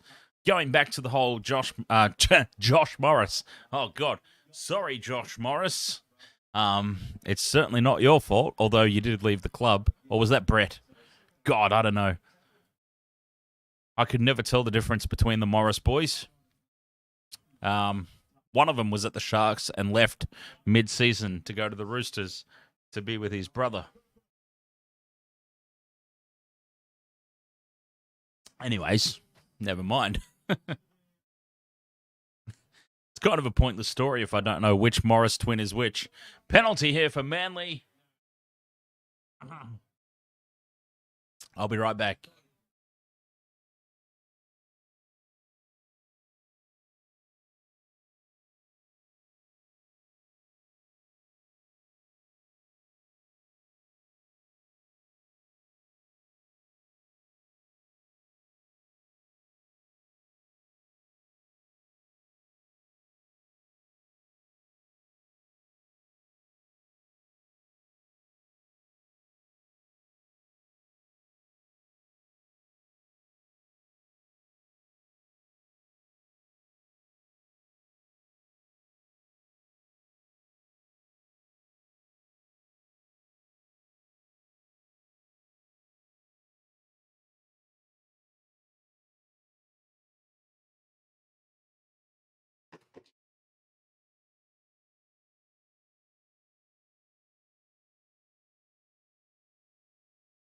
Wow. I take a quick break. I come back and Manly, for the first time all game that I can remember, Manly are a metre out from Sharks line on tackle 2. And that's a terrible pass. Cherry Evans pushes it along. They've kept it alive, though, somehow.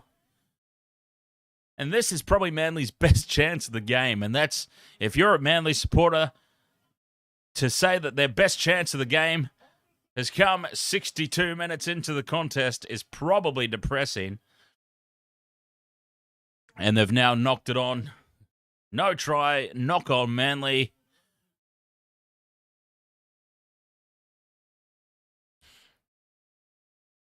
It's gone up as a no try. Knock on.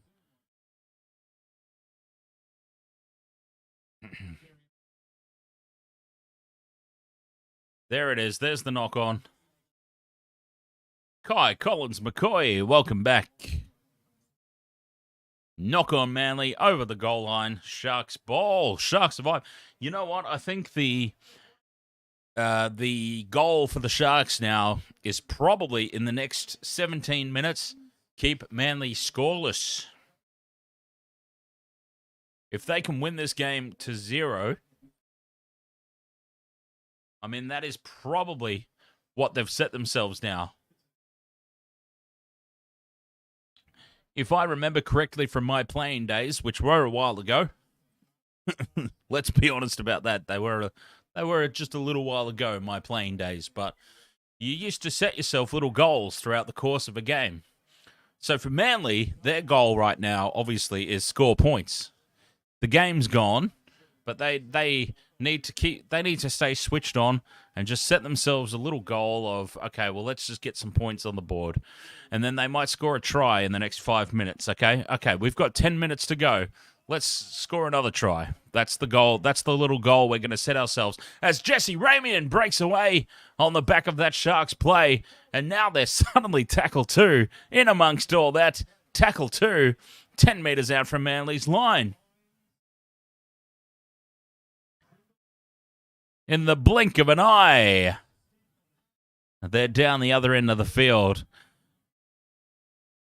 And crash ball for McInnes again. Okay, when are they going to realise that's not going to work? Cameron McInnes, God bless him, is not a big man. He's not built for crash ball. But it's tackle 4. Trindle's on the field. He kicks it through on tackle 4. And Manly secure that one.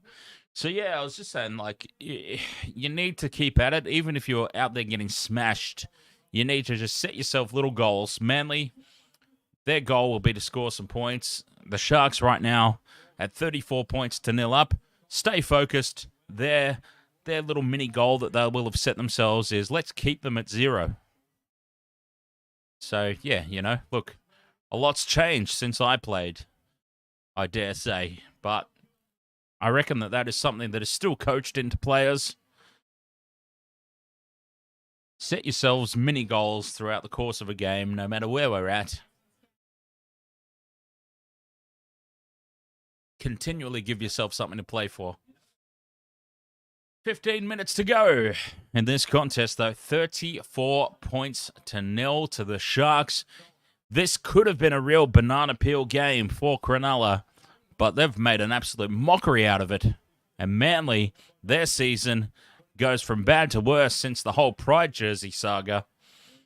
That's what started it all for Manly. The Pride jersey thing was officially the end of their season. And here's a mistake from Royce Hunt, and Manly get the ball back 6 again, and they're on the attack again. This game in the last quarter has just completely swung on its head, but lucky for the Sharks, they are far enough ahead that it's not really going to matter. And Olakau'atu loses the ball, and Tintin comes up with it for the Sharks. 0 tackle. Cronulla. It should have been tackle 1 for Manly. Holy moly, Olakau'atu knocks the ball on. And I think they might be staying at 0 tonight.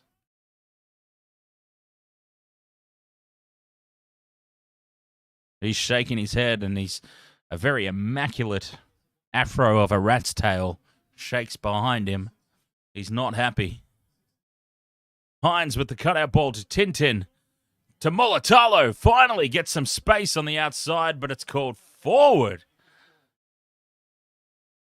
After all the passes that I've seen let go tonight, that's the one that gets called forward. Let's have a look at this on the replay.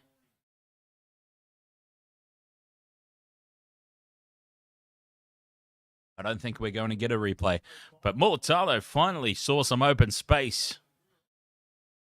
I think Morgan Harper had him covered anyway, but forward pass is called. The Tigers are obviously listening to some beatboxing in the changing rooms as they're getting ready for their game against the Roosters. We've got a man spread up the back of the locker room there, whoever that was. Couldn't see his face. Could only see his dangling balls. but you probably didn't want to know about that. I apologise. Manly with the ball now. 0. Their objective, score points, any points. I think they would even take a penalty goal at this point. Just to get on the board. Morgan Harper steps inside Tintin very easily. But nowhere to go beyond Wade Graham. Ranging across and cover defence. Sliding across for the Sharks to keep them all at bay. 30 out on tackle 4. Oh, and a pass by Croker out the back to nobody. And they've lost 20 metres now on this play. 5th and last. Miles away from anywhere. High ball, pressure on Mulatalo, flying through and takes it nicely. Kai Collins-McCoy. When did you start calling Moylan Tintin? Tonight.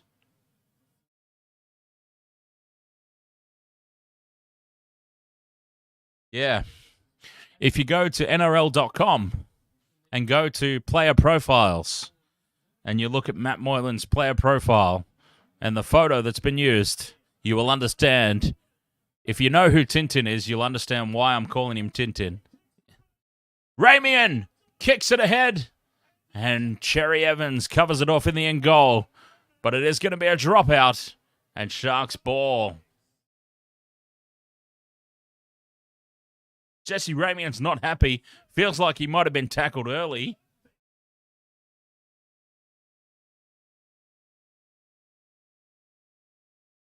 Royce Hunt kept the ball alive. Ikavalu makes about 20 metres, kicks in field for Ramian. And I wouldn't say Jesse Ramian's been tackled early, to be honest. Like, he was in the process of leaning down to pick up the ball.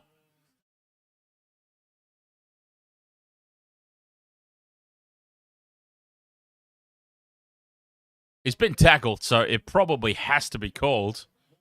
But anyways, it is a dropout. I don't think he could have given a penalty try anyway. So, look, the end result is Sharks get the ball. Either way, it's 34 points to 0. It's largely irrelevant. Who's your caddy says if Roosters don't win by a country mile, there's something wrong. And I would have to agree with that. I dare say that the Roosters... Geez, the Roosters would be eyeing off 50, you would think. Would you not? Roosters have to be looking at 50 points.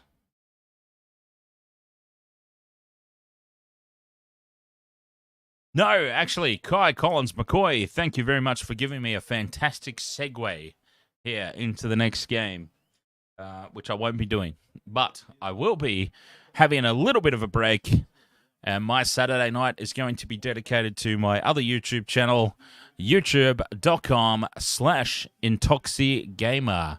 I'll post it in the chat room. How about that? youtube.com/IntoxiGamer. So for anyone who's interested in gaming and horror, feel free to join me over there for the rest of this Saturday night.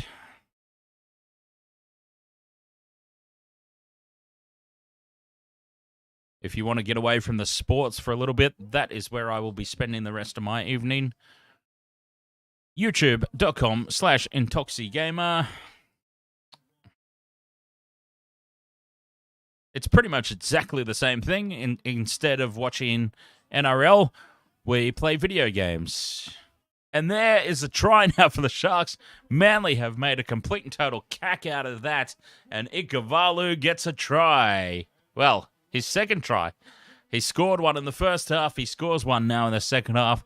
And the Sharks get their other try. 38 points to 0, kick to come. And somebody gave me an interesting stat.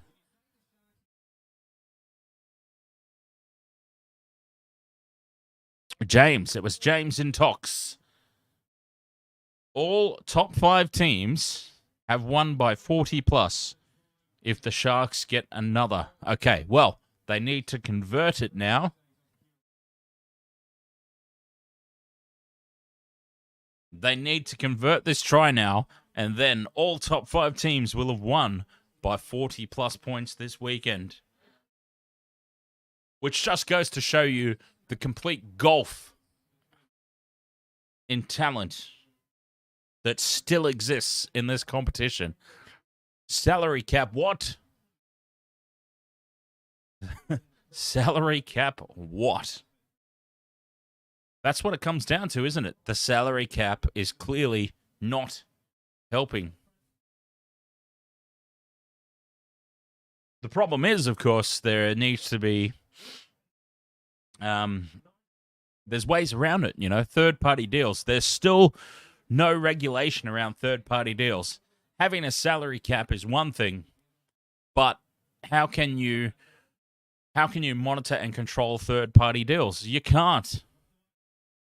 And that's how there's all these little loopholes. That's why the salary cap is still not working. Third-party deals.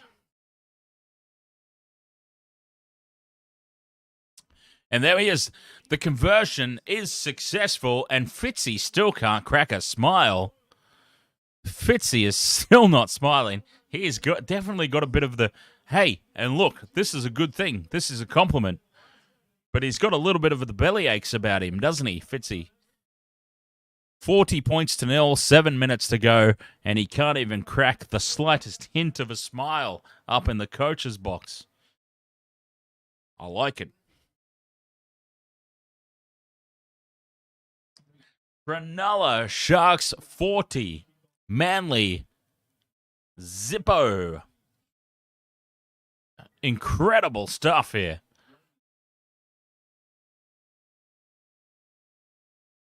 Yeah, who's your caddy? Salary cap is one thing, but, you know, as long as third-party deals exist, there's always a way around the salary cap, you know. David Stevens, ahoy. Oh, the Storm have had the most amazing fortnight. Let's just say that. The past 2 weeks, Melbourne, geez, I dare say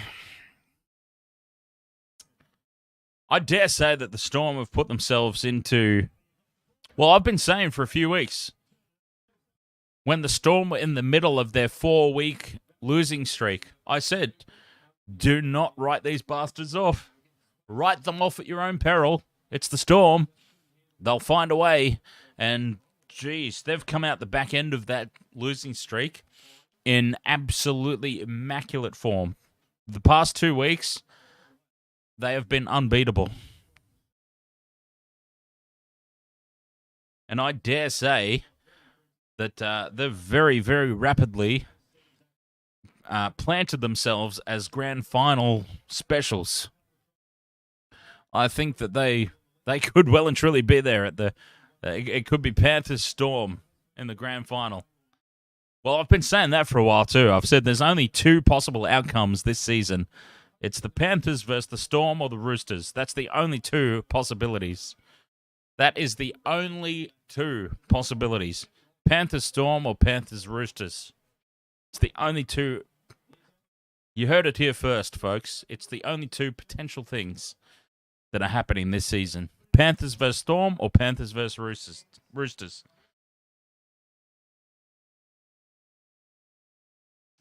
What about the Eels? You're funny, James.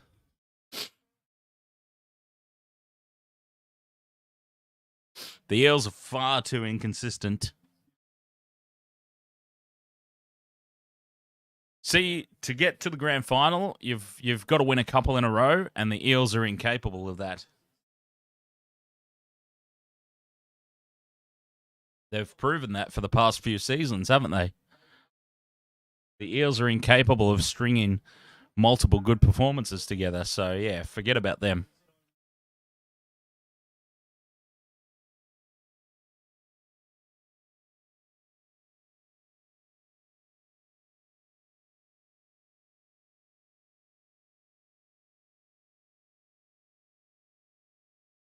Yep, I've been saying it for about 6 or 7 weeks. There's only two ways that this year's going down.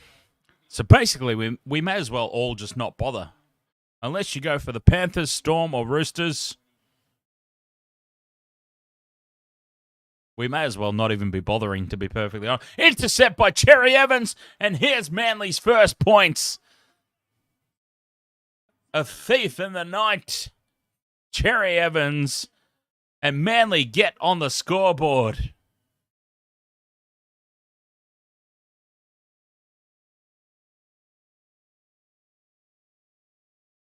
"77 minutes it has taken, and an intercept against the run of play. But Manly finally get on the scoreboard."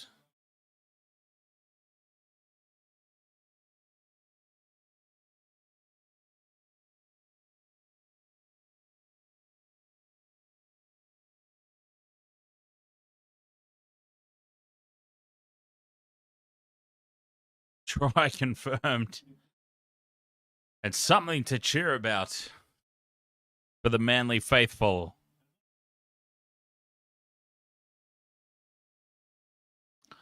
Oh, Farsi, don't talk to me about Steve Menzies.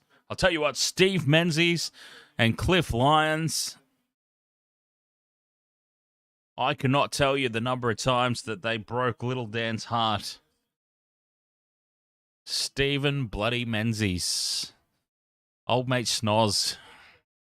And Cliff Lyons. So many times in the late 90s. The Sharks in the finals. Leading Manly by about 10 points. And then suddenly Cliffy Lyons would turn it on, and Steve Menzies would be on the receiving end of the pass to break Sharks' hearts everywhere. Year after year, we just could not get past Manly.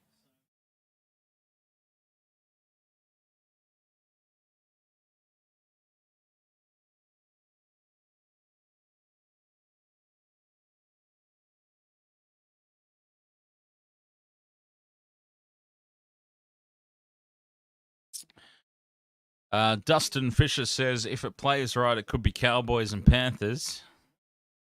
Well, I appreciate that you're a Cowboys supporter, so I'm sure you really, really, really wish that to happen. But yeah, I mean, hey, best of luck. Best of luck. You know how I feel, mate. The Cowboys are basically just making up the numbers in the top 8 this year. They are going to be unceremoniously dumped in straight sets out of the finals. Especially when you consider they're playing the Panthers in week 1. Most likely. And then they're probably up against the Eels or the Roosters in week 2. I think the Cowboys are in a little bit of trouble. It could be a straight set exit for them. Oh, Manly looking for another one. 1.5 minutes to go.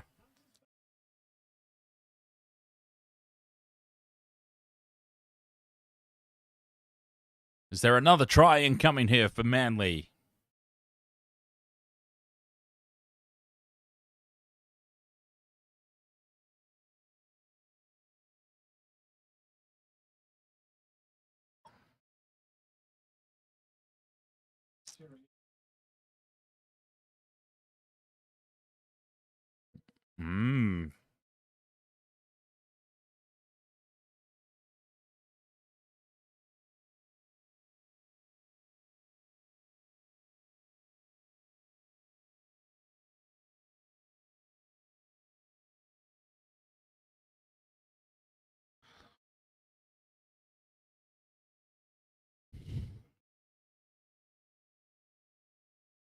Challenge unsuccessful there for the Sharks. It is a penalty to Manly. Robert M. Ahoy.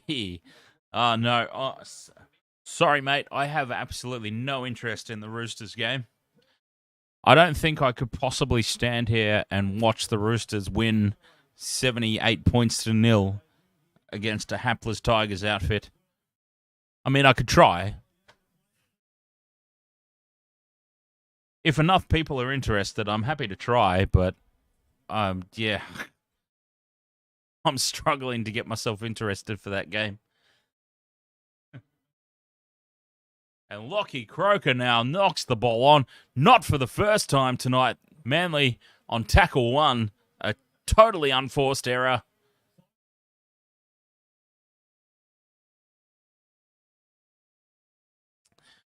Yeah, but James, they've beaten the Eels. Oh yes, Parramatta have come out and played themselves and won. Congratulations to them. The Eels have beaten the Eels twice. Okay, I'm definitely not doing the next game. James says, put it this way, don't put the Eels out of it. Remember, they have beaten Panthers twice and Storm once, and maybe twice in 2 weeks. Yeah, but they do that every year. This is the point, James. This is the point. They were one of the only teams to beat the Panthers last season as well, and the Storm twice. And then they just, it gets to the big games, and they go kaput. What have you seen this season? What have you seen this season that I haven't that makes you think it might be different this time around? Now, I guess that's what I'm asking.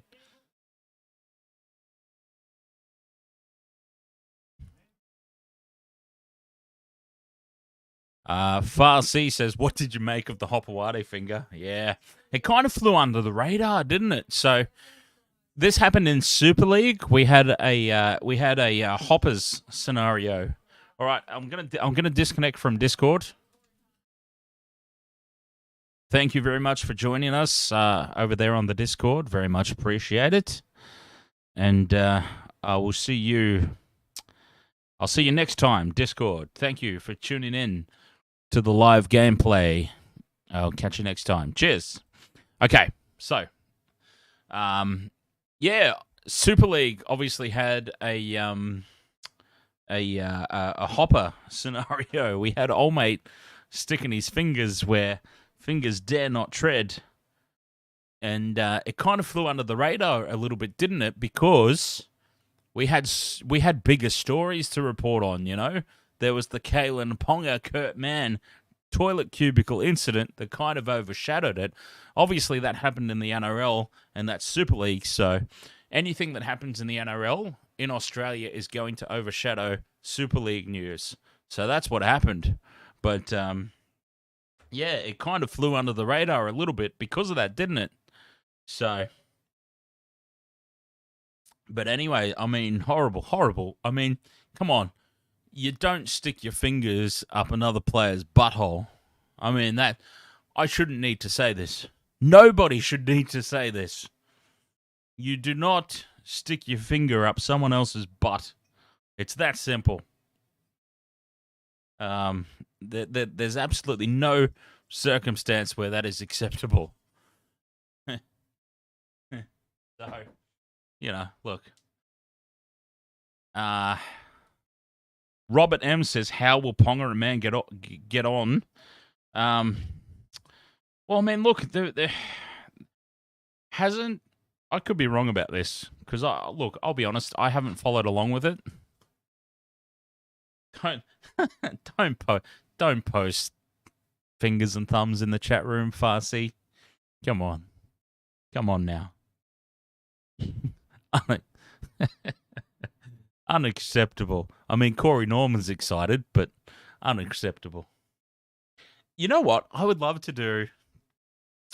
How good would it be to do an interview, like a completely uncensored interview, and just say, like, what were you thinking, mate? Yeah. What were you thinking? What were you thinking? What was your desire to stick your finger, or thumb, as it were, up another bloke's... I mean, because look, honestly, if you're into that sort of thing, good on you. But I get the feeling that there wasn't a lot of consent from the other side, is what I mean.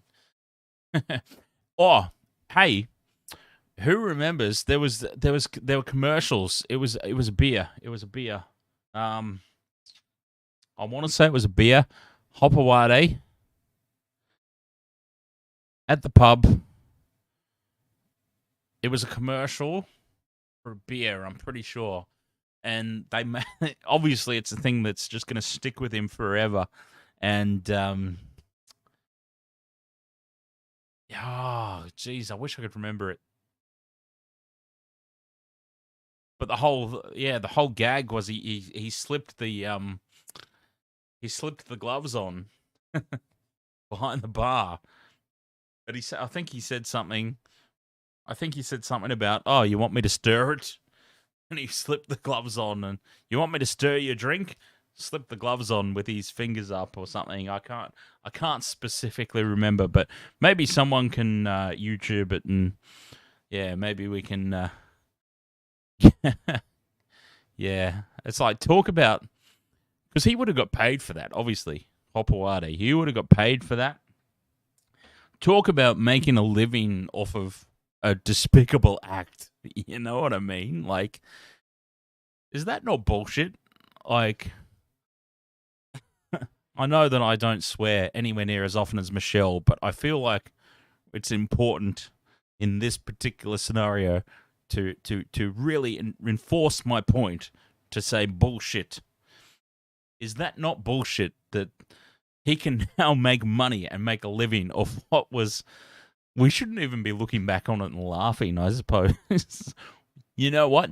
People like me are enablers because I'm here commentating on the goddamn thing and laughing about it, and I probably shouldn't be. But, I mean, it's unacceptable, isn't it? It's unacceptable. There was no consent. It's unacceptable no matter... Okay. All right. I'm gonna shut up now. All right. Thank you very much for joining me for this one. Roosters Tigers coming up next. I really have no interest in it. I've got to be honest. I don't think I can do it. But I'll tell you what's happening. I'll tell you what's happening. If you would like to hang out with me more tonight, if you'd like to spend a little bit more of your Saturday evening with Dan Intox, I'm going to be shifting my attention over to my gaming YouTube channel, and we are going to be finishing off our playthrough of The Quarry on youtube.com/IntoxiGamer. So I'll be starting that up very, very soon. Very, very soon I will be doing that. So thank you very much for joining me for this one. Sharks, big winners here tonight. 40 points to 6. Robert, good question. What time? Okay, well, I'm going to need at least half an hour in the changeover to, I've got to change all the graphics and do thumbnails and everything like that. I'm going to need at least half an hour. So as great as it would be to give somebody a precise time, because that's the way that advertising generally works, yeah.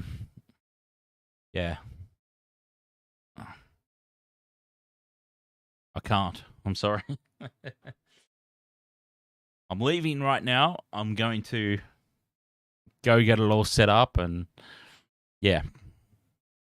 I wish I had something more specific for you, because that would be far more effective cross-promotion.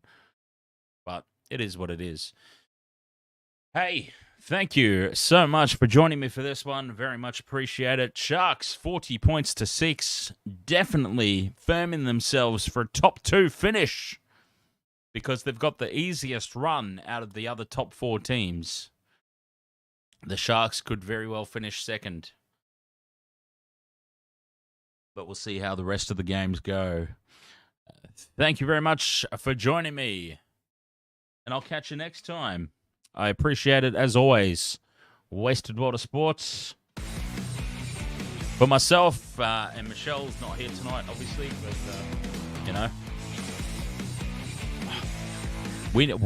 hang on. All right, hang on. Pause. Now, we really need to we really need to work on Michelle's pure blind hatred towards the Melbourne Storm. Hey, don't get me wrong. I am a long way from a Melbourne Storm supporter. Now, I appreciate that probably none of you out there are friends with me on Facebook, but anyone who's a Facebook friend of me will tell you I have had some severe rants about the Melbourne Storm over the years. Huge rants about the Melbourne Storm.